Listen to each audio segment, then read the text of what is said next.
Hey man, Tor Thorson GameSpot here with, the biggest surprise, one of the biggest surprises of the show so far. id Software did a deal with Electronic Arts Partners to publish Rage, a game that we don't really know much about, but looks very, very exciting. I'm here with the man himself, John Carmack. Wow, John, this threw me for a loop. Well, we've had a really long and successful relationship with Activision, but as we've moved out into a brand new title for us, new franchise, we certainly went out, we shopped the title around to all the major publishers, and in fact, we've actually done it a couple times as we've gone through it, where id Software was in the nice position of being able to fund most of the development of the title ourselves. So here we are several years into the game's development. Doom 3 money? Yeah, and other projects. Okay. But so we were able to kind of retire a lot of the risk for the publishers. They're not just banking on some napkin sketch game idea here. We have the game running. We have all these things working. They can see what it's doing. And we thought that turned out to work really well for us. We got really strong offers from all the major companies. And in some ways, there were some hard decisions to make there. But the interesting thing was when we went out and actually sort of checked all the references of these companies, I found that I had really an outdated notion of what Electronic Arts was all about. And I'll admit to, if you had asked me years ago, I still had this thought that EA is the evil empire, the company that crushes the small studios. And I had a lot of people that had said negative things in past years about EA. And that had just stuck in my head for a long time. But really, they were visions from many years ago, and when we went out and talked with the people, especially the EA Partners peoples, when we talked to Valve and so on, we got almost uniformly positive responses from them about how it was to work with EA Partners as a company. And I think the EA Partners branch there, where it's really not just a publishing arrangement. They offer more of a kind of a selection, a menu of services there. And like Valve takes one set of things, Crytek takes a different set, and we're probably taking a third set. And so overall, I would have been surprised if you had told me a year ago that we would wind up with EA as a publisher. But at the end of the really careful decision-making process, that's just where we wound up. Right now, speaking of EA Partners, we got David DiMartini here, head of the EA Partners. Now you've got three of the kind of premier first-person shooter brands. You've got Valve, you've got Crytek, and now you've got kind of the holy grail here, id, the original one. I mean, were you trying to just get as many of these FPSs as possible, or are you just trying to just, what attracted you? What made you want to go after id?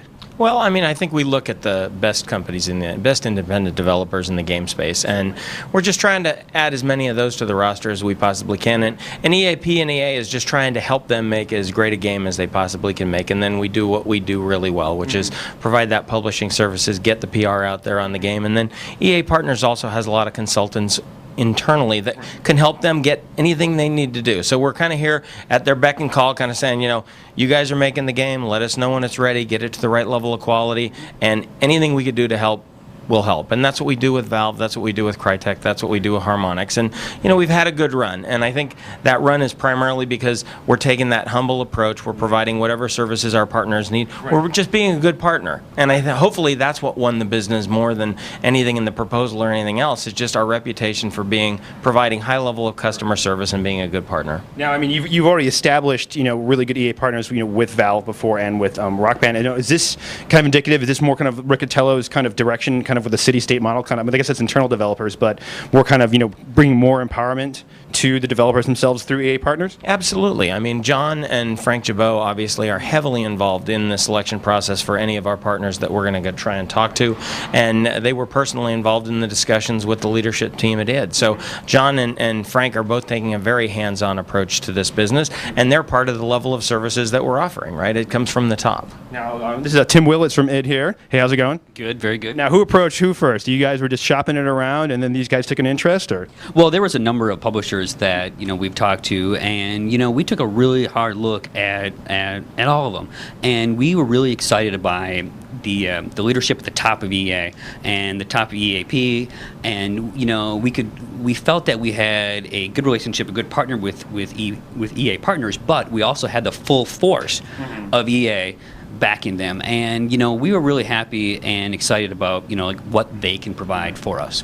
Now, is this a single game deal? Is this just for Rage, or will this extend to your other kind of properties and your other projects in development? Wait, we have a bigger announcement.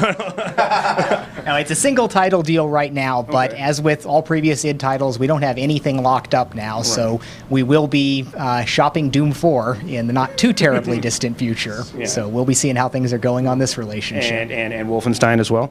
Yep, Wolfenstein comes back to us real soon now also. And so when will the full force of EA partners be brought to bear with Rage? Well, It's done. Yes. When it's When done, they but tell us they need us.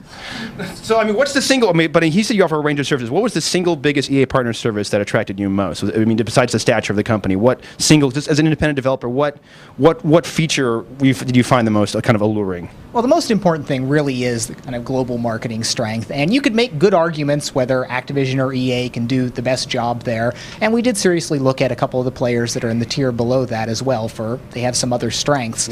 But it had to be one of the top tier players that could get everything out, that could really move the number of units that we want to see moved on this to justify all the time and effort that goes into this on there. So the most critical thing was they had to be capable of moving the top-notch titles on there. But below that come all the other issues that really make the deal decider, because it really is a toss-up whether you want to say Activision, EA on there, and we could be argued either way. But it's the things below that about how we feel like support from the top, what they can do for us in to help the game through testing, data collection, all the marketing and support things. We have a long history with Activision, and we've done a lot of great things with them.